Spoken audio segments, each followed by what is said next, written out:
The Hebrew and Greek words which are translated soul in the Bible, nephesh and psyche respectively, are also translated in the following ways: body, breath, creature, art, mind, himself, person.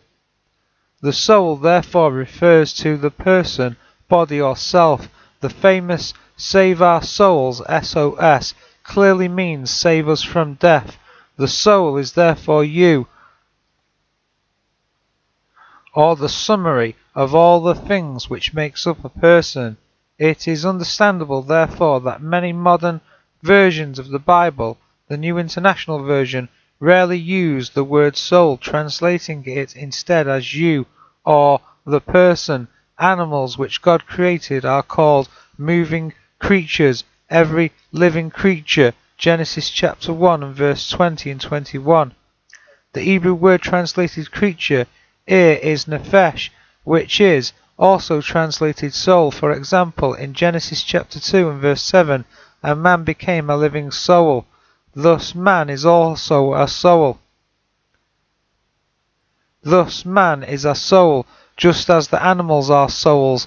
The only difference between mankind and animals is that man is mentally superior to them.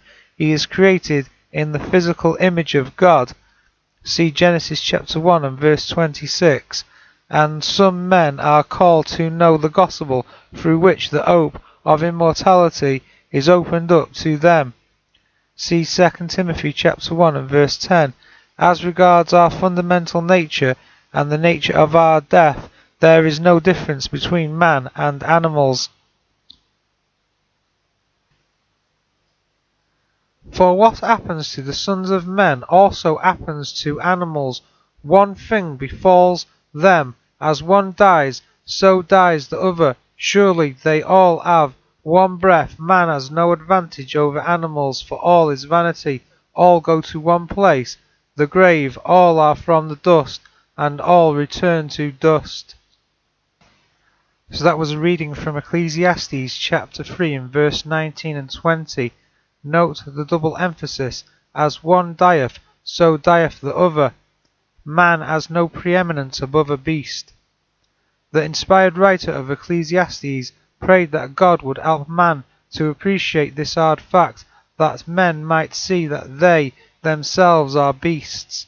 See verse 18 of chapter 3. It is therefore to be expected that many people will find this fact hard to accept. Indeed, it can be humiliating to realize that by nature we are just animals, living out the same instincts of self-preservation, survival of the fittest, and procreation.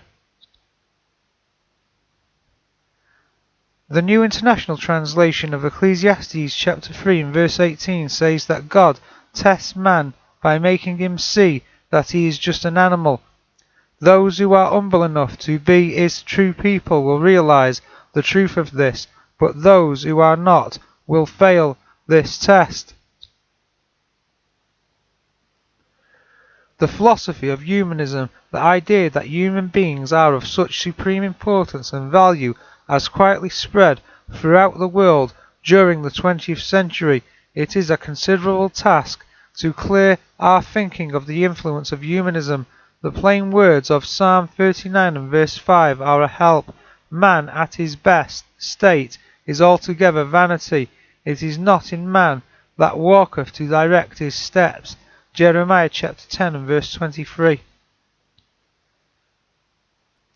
One of the most basic things which we know is that all human bodies, indeed all living creatures, eventually die. The soul therefore dies. It is the exact opposite of something which is immortal. It is not surprising that about a third of all uses of the words translated soul in the Bible are associated with death and destruction of the soul. The very fact that the word soul is used in this way shows that it cannot be something which is indestructible and immortal. The soul that sinneth, it shall die. Ezekiel chapter 18 and verse 4. God can destroy the soul. Matthew chapter 10 and verse 28.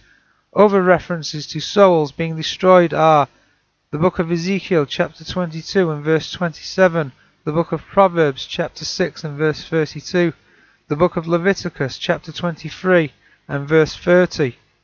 All the souls that were within the city were killed by the sword. The book of Joshua chapter 11 and verse 11, the book of Joshua chapter 10 verses 30 to 39. The soul refers to the person or body rather than some immortal spark within us. This is shown by the majority of verses in which the word occurs.